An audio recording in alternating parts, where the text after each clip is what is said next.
ಬ್ರಿಟಿಷರ ಅಧಿಕಾರಾವಧಿ ಲಂಡನ್ದಿಂದ ಧಾರವಾಡ ಜಿಲ್ಲಾಧಿಕಾರಿ ಹೆಂಡತಿ ಲಂಡನ್ದಿಂದ ಧಾರವಾಡಕ್ಕೆ ಬಂದಿದ್ರು. ಅವಾಗ ಇಲ್ಲೇ ಒಬ್ಬರು ಮಹಾತ್ಮರು ಗರಗದ ಮಡಿವಾಳಪ್ಪ ಅಂತದಾರ ದರ್ಶನ ಮಾಡ್ಕೊಂಡ್ ಬರುವಂತ ಹೆಂಡತಿನ ಕಳಿಸಿಕೊಟ್ಟಿದ್ರು. ಆ ಹೆಣ್ಮಗಳು ಬರೋದ್ರೊಳಗ ಗರಗದ ಮಡಿವಾಳಪ್ಪನವ್ರ ಮಠದಿಂದ ಹೊರಗೆ ಬರ್ತಾರ. ಒಬ್ಬ ಶಿಷ್ಯ ಇಲ್ಲಿ ಸುಣ್ಣ ತಂಬಾಕು ತಿನ್ಕೊಂತ ಕುಂತಿದ್ದವ.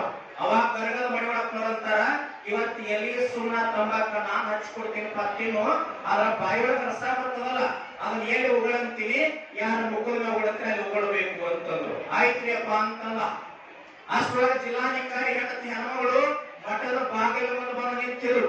ಅವಾಗ ಗರಗದ ಮಡಿವಾಳಪ್ಪ ಅಂತಾರ, ಆ ಹೆಣ್ಮಗಳು ಬಂದಾಳಲ್ಲ ಆಕೆ ಮುಖದ ಮೇಲೆ ಉಗಳಬಿಡಪ್ಪ ಅಂತ. ಅವಾಗ ಶಿಷ್ಯ, ಯಪ್ಪ ಬ್ಯಾಡ್ರಿ, ಜಿಲ್ಲಾಧಿಕಾರಿ ಹೆಂಡತಿ ಬ್ರಿಟಿಷರ ಅಧಿಕಾರಾವಧಿ, ನನ್ನ ನಿಮ್ಮ ಇಬ್ಬರನ್ನು ಕೂಡ ಅರೆಸ್ಟ್ ಮಾಡ್ತಾರೆಯಪ್ಪ ಎಚ್ಚರ ಅಂತಂದಾಗ ಗರಗದ ಮಡಿವಾಳಪ್ಪನವ್ರು ಹೇಳ್ತಾರ, ಸದ್ಗುರು ವಾಕ್ಯ ಪರಿಪಾಲನಾ ಶಿಷ್ಯಾಂಚ ಮುಖ್ಯ ಲಕ್ಷಣ ಅಂತ. ಗುರುವಿನ ಮಾತು ಪರಿಪಾಲನೆ ಮಾಡೋದಷ್ಟೇ ಕೆಲಸ ಉಗಳಿಗಳನ್ನು ತಂದಿದ್ರು.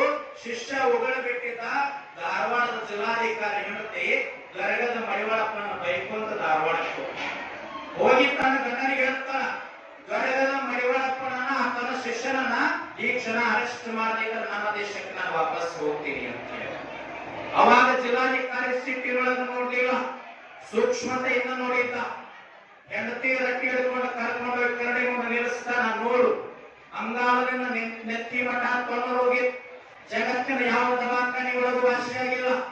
ಭಾರತದ ಒಬ್ಬ ಸಂತ ಗರಗದ ಮಡಿವಾಳಪ್ಪ ತನ್ನ ಶಿಷ್ಯನ ಬಾಯಿಯೊಳಗೆ ಎಲ್ಲಿ ತಿರುಗಿಸ್ತಾನ, ಇಡೀ ರೋಗ ವಾಸಿಯಾಗಿತ್ತಲ್ಲ, ಇದು ಭಾರತದ ಅಧ್ಯಾತ್ಮ ಅಂತ ಹೇಳಿದ್ದ.